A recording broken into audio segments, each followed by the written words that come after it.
Hello everyone, welcome to all of you in exam Guru. दोस्तों, Indian Air Force X Y group का exam काफ़ी नज़दीक आ चुका है। तो इस वीडियो में दोस्तों मैं आप सभी लोगों के लिए एयरफोर्स वाई ग्रुप एग्जाम के लिए रागा का बिल्कुल लेटेस्ट पैटर्न पर बेस्ड एक नया मॉक टेस्ट लेकर आया हूं।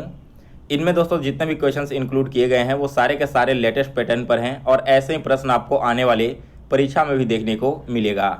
सो गाइज, अगर आपने अपनी तैयारी अच्छी कर रखी है तो आज के इस मॉक टेस्ट में आपका मिनिमम टारगेट होना चाहिए 30 में से 25 क्वेश्चन सही करने का। तो वीडियो के लास्ट में हमें ज़रूर बताना कि आज आपके टोटल कितने क्वेश्चन सही हुए हैं। और अगर आप इन सारे क्वेश्चंस का पीडीएफ डाउनलोड करना चाहते हो तो पीडीएफ आप हमारे वेबसाइट examgurujob.com से डाउनलोड कर लेना। डायरेक्ट लिंक मैंने वीडियो के डिस्क्रिप्शन बॉक्स में दे दिया है।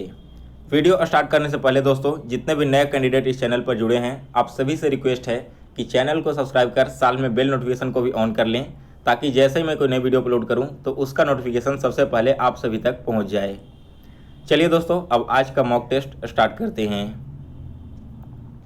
तो पहला क्वेश्चन है दोस्तों आज का, ब्रह्मपुत्र नदी का उद्गम स्थल कहाँ पर है। दोस्तों, यह जो ब्रह्मपुत्र नदी है ना, यह आपकी निकलती है चमयुंगड्यूंग, ठीक है। यह एक आपकी मानसरोवर झील के पास में ग्लेशियर है, वहीं से ब्रह्मपुत्र नदी का उद्गम होता है। तो बेसिकली आपको ये नाम याद रखने की ज़रूरत नहीं, आप केवल इतना याद रखना कि जो मानसरोवर झील है वहीं पर एक ग्लेशियर से हमारी ब्रह्मपुत्र नदी निकलती है। इसके बाद नेक्स्ट क्वेश्चन नंबर 22, किस वैज्ञानिक ने यह खोज किया कि मलेरिया एनोफिलीज नामक मादा मच्छर के काटने से होता है। दोस्तों, यहाँ पर आप सभी को पता है कि जो मलेरिया रोग होती है ना, वो एनोफिलीज नामक एक जो मादा मच्छर होती है इसे काटने से होता है। लेकिन यह खोज किसके द्वारा किया गया था? तो इसे खोजा था दोस्तों रोनाल्ड रॉस ने। और कब खोजा था? तो यह खोजा गया था दोस्तों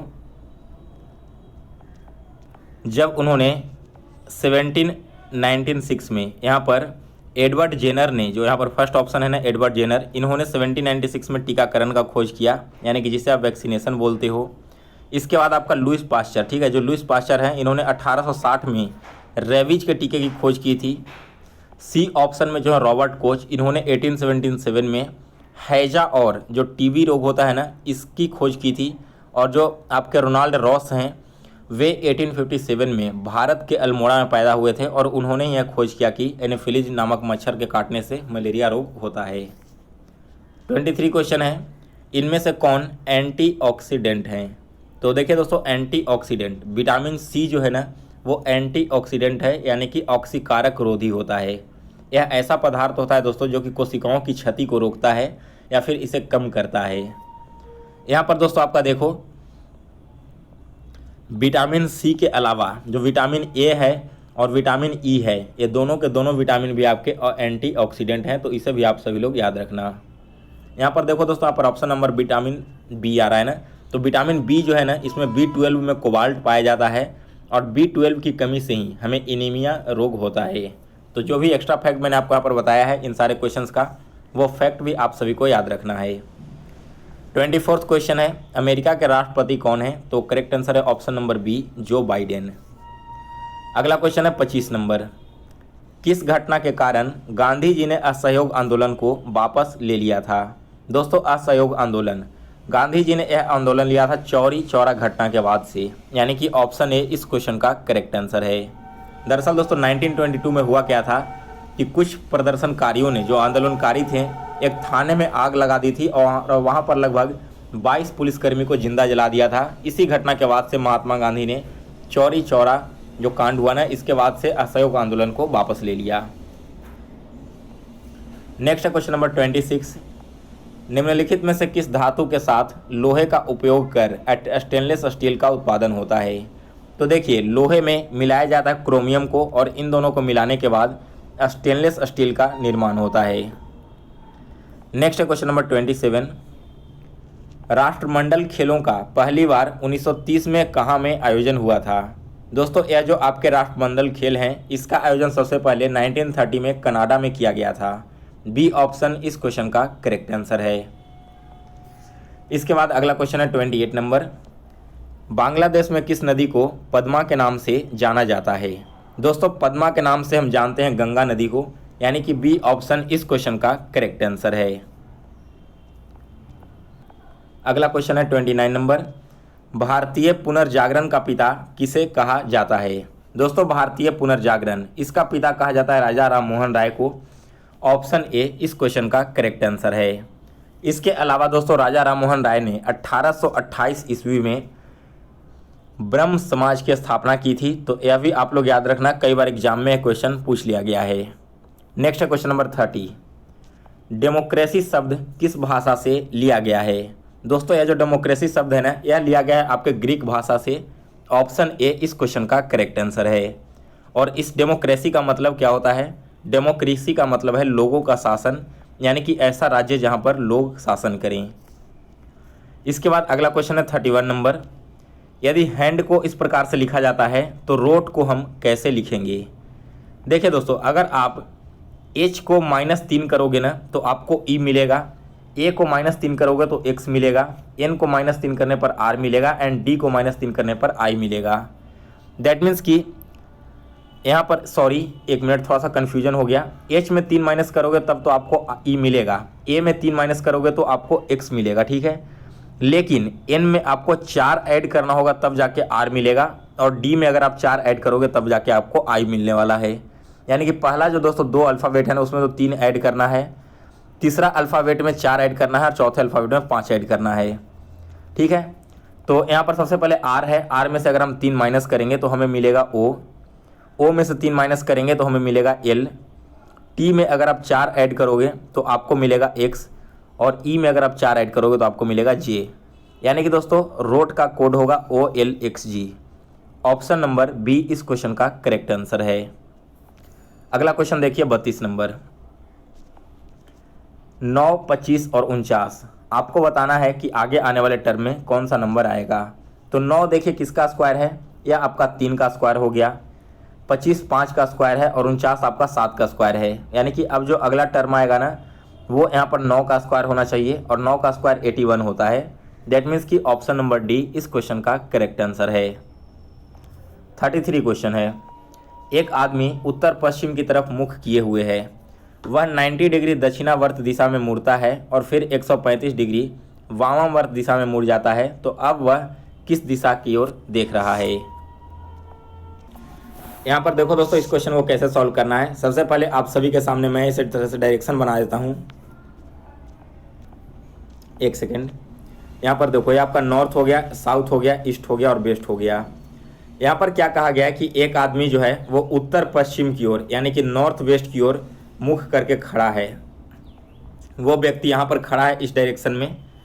अब यहाँ से कहा गया है कि वो सबसे पहले 90 डिग्री दक्षिणावर्त घूमता है, यानी कि 90 डिग्री इधर की ओर जाएगा और फिर वापस से 135 डिग्री इधर मूव करता है। यानी कि दोस्तों पहले आपको राइट साइड में जाना है 90 डिग्री और फिर वापस लेफ्ट में आना है 135 डिग्री। तो हम 90 डिग्री राइट साइड में क्यों मूव करवाएं, जब वापस हमें पीछे की ओर ही आना है। तो 135 में से 90 घटा दो, आपको मिलेगा 45 डिग्री, यानी कि यही 45 डिग्री वो नीचे की ओर मूव करेगा। तो अगर किसी व्यक्ति का पोजीशन यहाँ पर है, 45 डिग्री इधर की ओर मूव कर रहा है, तो उसका पोजीशन ही सामने आ जाएगा ना, और सामने आने का मतलब क्या है कि वो वेस्ट डायरेक्शन की ओर देख रहा है। इसलिए इस क्वेश्चन का option number B correct answer है। अगला क्वेश्चन है 34 नंबर। रिक्त स्थान की पूर्ति कीजिए। निरक्षरता का संबंध जिस प्रकार से शिक्षा से है, तो रोग का संबंध किससे है? देखिए निरक्षरता किस प्रकार से संबंधित है शिक्षा से, तो निरक्षरता जो है ना वो दूर होती है शिक्षा के माध्यम से। उसी प्रकार से रोग जो है वो कैसे दूर होता है? औषधि से दूर होगा। यानी कि डी ऑप्शन इस क्वेश्चन का करेक्ट आंसर है। अगला क्वेश्चन है 35 नंबर। प्रश्नवाचक चिन्ह के स्थान पर कौन सी संख्या आएगी? देखिए यहाँ पर आपको बताना है कि क्वेश्चन मार्क की जगह पर कौन सा नंबर हमें आने वाला है। तो कैसे निकालेंगे इसे वो समझिए। 13 और 27 दोनों को आप ऐड करोगे तो आपको क्या मिलेगा? 27 + 3 30 और 10 40। और अगर इस 40 का आप हाफ कर दोगे तो आपको बीच वाला नंबर मिल जाता है 20। उसी तरह से अगर आप 11 और 9 को जोड़ोगे तो आपको मिलेगा 20, और 20 का अगर आप हाफ करोगे तो आपको बीच वाली संख्या 10 मिल जाएगी। दैट मीन्स कि हम अगर क्वेश्चन मार्क निकालना है तो दोनों नंबर्स को जोड़ना होगा और इसका हाफ करना होगा। तो 33 और 17 जोड़ने पर आपको मिलेगा 50, 50 का हाफ करोगे तो आएगा 25। दैट मीन्स कि यहाँ पर क्वेश्चन नंबर 35 का बी ऑप्शन करेक्ट आंसर है। क्वेश्चन मार्क की जगह पर 25 आएगा। अगला क्वेश्चन है 36 नंबर। यदि P का अर्थ गुना है, Q का अर्थ डिवाइड है, R का अर्थ प्लस है तथा S का अर्थ माइनस है तो दिए गए व्यंजक का मान ज्ञात कीजिए। 35 R 25, R का मतलब प्लस है ना, यानी कि हम यहाँ पर लिखेंगे 35 प्लस 25। फिर है Q5 और Q का मतलब होता है दोस्तों डिवाइड, यानी कि यहाँ पर 5 हमने कर दिया डिवाइड में। और S21 है, S का मतलब है माइनस, यानी कि -21 कर दिया। तो 5 से यह कटेगा 5 बार में, 35 प्लस 5 40, और 40 में से अगर आप 21 को घटाओगे तो आपको मिलेगा 19। सॉरी, 40 में से 19 को घटाओगे, 40 में से 21 को घटाओगे तो आपको यहाँ पर 19 मिलेगा। ऑप्शन नंबर ए इस क्वेश्चन का करेक्ट आंसर है। अगला क्वेश्चन है 37 नंबर। 4 आकृतियाँ दी गई है जिनमें से 3 किसी एक गुण के आधार पर समान है तथा एक सर्व प्रकार भिन्न है। भिन्न आकृति का चुनाव कीजिए। देखिए यहाँ पर 4 फिगर दिए गए हैं, आपको बताना है कि इनमें से कौन सा एक फिगर बाकी तीनों से अलग है। तो देखिए यहाँ पर क्या हो रहा है ना, अगर आप बॉक्स के अंदर देखोगे, इस तरह का जो बॉक्स बना हुआ है और बॉक्स के अंदर इस तरह का बॉक्स बना हुआ है, ठीक है, ऐसे ही है ना। ये वाला जो पॉइंट है, ये पॉइंट है और ये पॉइंट है, तीनों ऊपर की ओर है।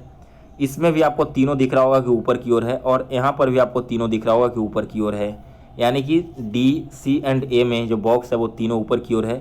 लेकिन यहाँ पर देखो खुला है, यहाँ पर उठा हुआ है और यहाँ पर फिर उठा हुआ है, तो बाकी से अलग है। Option number B. इसके बाद क्वेश्चन नंबर 38 है।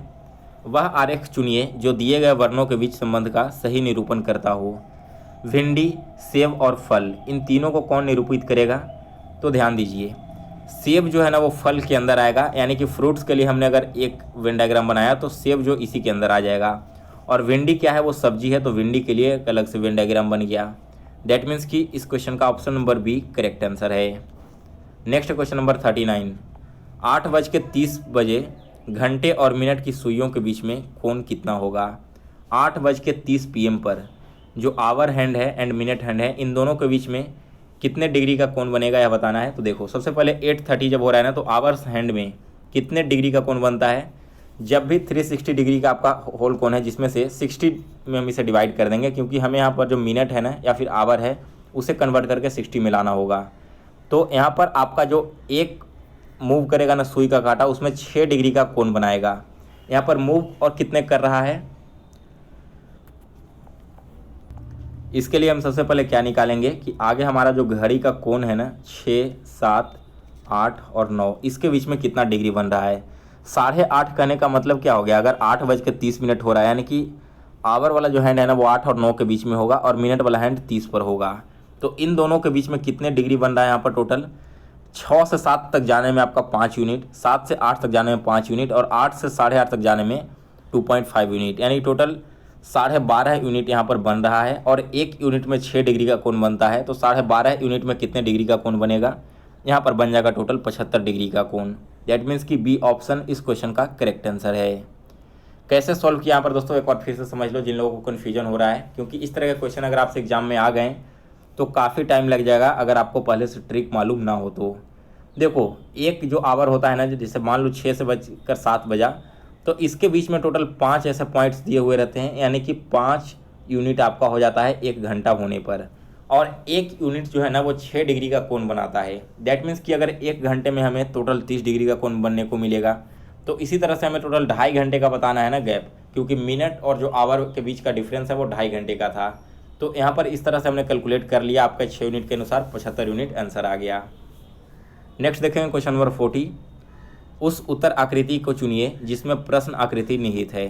यानी कि यहाँ पर आपको बताना है कि जो फिगर दिया गया है ना वो इनमें से कौन से फिगर में निहित है, किसके अंदर में इंक्लूडेड है। तो यहाँ पर जो दोस्तों ऑप्शन नंबर ए है ना, इसी में आपको दिख जाएगा। देखो कैसे, ये वाला फिगर को ध्यान से देखो, बिल्कुल सिमिलर पैटर्न इसे फॉलो कर रहा है ना, इसलिए ऑप्शन नंबर ए इस क्वेश्चन का करेक्ट आंसर है। अगला क्वेश्चन है 41 नंबर। निम्न में से कौन किसी प्राकृतिक संख्या का वर्ग नहीं हो सकता है? तो देखिए आप सभी लोग याद रखना कि किसी भी प्राकृतिक संख्या है ना, उसके वर्ग का जो इकाई अंक है यानी कि यूनिट डिजिट है वो 1, 0, 4, 9, 6 या फिर 5 होना चाहिए। यहाँ पर अगर आप ऑप्शन देखोगे तो इसमें 6 है, यानी कि या तो इकाई अंक का वर्ग हो सकता है, इसमें लास्ट में 5 है, यह भी हो सकता है, इसमें 1 है, यह भी हो सकता है, इसमें 2 है। 2 जो है ना दोस्तों किसी भी प्राकृतिक संख्या का वर्ग नहीं हो सकता, इसलिए सी ऑप्शन इस क्वेश्चन का करेक्ट आंसर है। इसके बाद अगला क्वेश्चन है 42 number, 0.125 plus 0.027 divided by 0.5 into 0.5 plus 0.09 minus 0.15। तो सबसे पहले ऊपर वाले दोनों टर्म को जोड़ दोगे तो आपको मिलेगा 0.152 डिवाइडेड बाई 0.5 इंटू 0.5 क्या हो जाएगा 0.25 प्लस 0.09 है 0.15 है तो यह आपका हो जाएगा 0.15। यहाँ पर सॉल्व करोगे तो 0.152 और नीचे आपका आ जाएगा 0.19। इसे सॉल्व करने पर यहाँ पर 0.8 इसका आंसर आएगा। Option number A correct answer है। 43 नंबर क्वेश्चन है, संख्याएं 13, 15, 17, 18 एवं x का औसत 16 है तो x का मान बताइए। 2, 2, 4 और 5, 5 संख्याओं का औसत 16 है, यानी कि पाँचों को जोड़ेंगे तो हमें 80 आना चाहिए। अगर हम इन तीन चारों को जोड़ते हैं तो चारों को जोड़ने के बाद हमें मिलता है 63, यानी कि दोस्तों पाँचवा जो नंबर है वो क्या हो जाएगा, 80 में से 63 को माइनस कर देंगे तो 17। बी ऑप्शन इस क्वेश्चन का करेक्ट आंसर है। इसके बाद अगला क्वेश्चन है 44 नंबर, यदि 2a इक्वल टू 3b है and 4b equal to 5c है तो a और c का मान क्या होगा।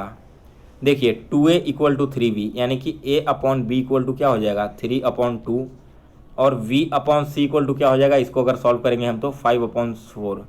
तो यहाँ से हम a और c का मान निकाल सकते हैं क्रॉस मल्टीपल करके। मैंने आपको लगभग 8 से 10 क्वेश्चन ऐसे पहले भी करवा चुका है, तो जिन लोगों ने मेरा पिछला लेक्चर देखा होगा उन्हें पता है कि यहाँ पर इस क्वेश्चन को कैसे सॉल्व करना है। ए और सी का मान निकालना है ना, यानी कि हमें एक्सट्रीम इंड वाले का मान निकालना है। कुछ दिन पहले दोस्तों मैंने जब आपको रेशियो का चैप्टर पढ़ाया था तो उस समय बहुत ही ईजी मेथड में मैंने आपको इस टॉपिक को कवर करवाया था। जिन लोगों ने अभी तक रेशियो वाला वो लेक्चर नहीं देखा है तो आप चैनल के प्लेलिस्ट में जाकर देख सकते हो। यहाँ पर देखो ए और सी का मान निकालना है ना, तो हमें क्या करना होगा कि मिडिल टर्म को स्क्वायर में लाकर ए और सी को मल्टीप्लाई कर देना होगा। तो उस फॉर्मूले पर अगर आप इसे कैलकुलेट करोगे तो फॉर्मूला होता है A upon B into B upon C. A B और सी तीनों का मान मैंने आपको यहाँ पर बता दिया था, कैलकुलेट करोगे तो 15/8 इसका वैल्यू आएगा। दैट मीन्स कि डी ऑप्शन इस क्वेश्चन का करेक्ट आंसर है। 45 नंबर क्वेश्चन है, एक लड़का 35 मीटर भुजा वाले एक वर्गाकार मैदान के चारों एक चक्कर लगने में कितना समय लेगा यदि वह 9 किलोमीटर प्रति घंटे की चाल से दौड़ता है। देखिए उसका स्पीड है 9 किलोमीटर पर आवर और जो वर्गाकार मैदान है उसका साइड है 35 मीटर। तो यहाँ पर जो तय की गई दूरी है वो कितना हो जाएगा, एक स्क्वायर है, एक साइड है 35 मीटर, यहाँ से कोई चलना प्रारंभ करता है और ऐसे मूव करके यहाँ तक आता है, यानी कि दोस्तों इसका जो पेरीमीटर होगा स्क्वायर का वही टोटल डिस्टेंस हो जाएगा ना। और पेरीमीटर होता है 4 इंटू साइड, यानी कि दोस्तों टोटल 140 मीटर का उसे डिस्टेंस कवर करना है। चल रहा है 9 किलोमीटर पर आवर की रफ्तार से, तो इसे हम यहाँ पर क्या करेंगे मीटर पर सेकंड में कन्वर्ट कर देंगे। इसके लिए 5/18 से गुना कर दिया तो 9 से 2 बार में, 2 से 2.5 बार में, यानी कि दोस्तों यहाँ पर 1400/25 होगा, 5×25 5×4 280, 5 से 5 बार में 56, यानी कि दोस्तों यहाँ पर उसको टोटल कितना टाइम लग जाएगा 56 सेकंड का टाइम लग जाएगा। डी ऑप्शन इस क्वेश्चन का करेक्ट आंसर है। इसके बाद 46 नंबर क्वेश्चन है, साधारण ब्याज के किस दर प्रतिशत पर कोई धन 12 वर्षों में स्वयं का दुगना हो जाएगा। दोस्तों कोई अमाउंट है, ठीक है, उसे 12 वर्षों के लिए हमने सिंपल इंटरेस्ट पर लगाया तो जो प्रिंसिपल था उसका डबल हो जाता है अमाउंट। तो आपको बताना है क्या रेट ऑफ परसेंट है। तो इस क्वेश्चन को सॉल्व करने के लिए हम यहाँ पर क्या करेंगे, मान लो कि प्रिंसिपल हमारा था कितना 100 रुपया था, ठीक है, तो हमारा अमाउंट टोटल क्या हो गया 200 रुपया हो गया। दैट मीन्स कि हमें जो टोटल इंटरेस्ट यहाँ पर निकल कर आया है वो 100 रुपये का आया है। 100 रुपये हमने किसी को इन्वेस्ट में लगाया, वापस हमें 200 रुपया दे रहा है इंटरेस्ट के साथ में। दैट मीन्स कि इसमें 100 रुपये हमारा इंटरेस्ट जुड़ा हुआ है ना। तो आप सभी को पता होगा रेट निकालने का फॉर्मूला। अब रेट इक्वल टू क्या होता है 100 into interest divided by principal into time. तो हमारा यहाँ पर 100 हो गया आपका और इंटू इंटरेस्ट भी हमारा 100 हो गया, प्रिंसिपल भी 100 है और टाइम है 12 सालों का। 100 से 100 कट गया, 12 को 100 से डिवाइड करोगे तो यह कटेगा आपका 8.2/3%। दैट मीन्स कि बी ऑप्शन इस क्वेश्चन का करेक्ट आंसर है। अगला क्वेश्चन है 47 नंबर, एक वृत्त की परिधि 242 सेंटीमीटर है तो इसकी त्रिज्या ज्ञात करें। यानी कि सर्किल का पेरीमीटर 242 है, 2πr का वैल्यू 242 है, तो यहाँ पर r का वैल्यू क्या हो जाएगा 242 गुना डिवाइडेड बाई 2 गुना 7 और डिवाइडेड बाई 22। यहाँ पर इसे कैलकुलेट आप करोगे तो कैलकुलेट करने के बाद r का वैल्यू आएगा 38.5 सेंटीमीटर। दैट मीन्स कि ऑप्शन नंबर ए इस क्वेश्चन का करेक्ट आंसर है। अगला क्वेश्चन है 48 नंबर, किसी त्रिभुज के कोणों का अनुपात ये है, सबसे बड़े कोण एवं सबसे छोटे कोण का अंतर क्या होगा। देखिए किसी भी त्रिभुज के तीनों कोणों का मान क्या होता है 180 डिग्री, यानी कि 5 + 4 + 3, 5 4 9 3 12, x का वैल्यू हमें यहाँ से 180 आना चाहिए ना। तो यहाँ से x का वैल्यू क्या हो जाएगा 180/12, 6 से 2 बार में, 6 से 30 बार में, 2 से 15 बार में, यानी कि दोस्तों x का वैल्यू हमें 15 मिल गया। हमें क्या निकालना है, डिफरेंस निकालना है बड़े वाले कोण और छोटे वाले कोण का। तो बड़े और छोटे कोण के रेशियो का डिफरेंस क्या है 5 - 3 यानी कि 2। और हमें पता है कि अगर 2x इसका मान है और x का वैल्यू हम ऑलरेडी निकाल चुके हैं। x का वैल्यू हमने अभी आपको कितना निकाल कर बताया था, यह बताया था आपको 15। तो हमारा टोटल वैल्यू क्या हो जाएगा 15 × 2 30। डी ऑप्शन इस क्वेश्चन का करेक्ट आंसर है। 49 नंबर क्वेश्चन है, किसी स्कूल में 640 विद्यार्थियों में 128 लड़कियां हैं तो लड़कियों का प्रतिशत क्या है। 640 विद्यार्थी हैं, लड़की 128 है, तो प्रतिशत निकालना है, यानी कि 128 जो है वो कितना प्रतिशत है 640 का। यहाँ पर काटोगे 2 से बार, यहाँ 32 बार में, इसे आप काटोगे तो 8 से 4 बार में, 8 48, 4 से 4 बार में, 4 5 20 बार में, यानी कि 20% यहाँ पर करेक्ट आंसर है। और इसके बाद अगला क्वेश्चन है 50 नंबर, यदि a = 10 11 10 29 b = 2 cot 61 × cot 79 है तो निम्न में से कौन सही है। इस क्वेश्चन का दोस्तों करेक्ट आंसर आप सभी को कमेंट बॉक्स में बताना है। आपके हिंट के लिए मैं बता दूं कि ऑप्शन नंबर ए और ऑप्शन नंबर 4 यहाँ पर करेक्ट नहीं है, यानी कि या तो ऑप्शन नंबर बी करेक्ट हो सकता है या फिर ऑप्शन नंबर सी करेक्ट हो सकता है। तो जो भी इस क्वेश्चन का करेक्ट आंसर ऑप्शन है आप हमें कमेंट बॉक्स में कमेंट करके ज़रूर बताइएगा। और दोस्तों इसी के साथ आज आपका रागा का मॉक टेस्ट समाप्त हो चुका है। अगर आपको आज का वीडियो पसंद आया हो तो इसे लाइक और शेयर करें। साथ में दोस्तों इस मॉक टेस्ट को डाउनलोड करके इसका PDF एक बार आप खुद से ज़रूर सॉल्व करें। मिलते हैं फिर से कल एक नए वीडियो में, तब तक के लिए जय हिंद जय भारत।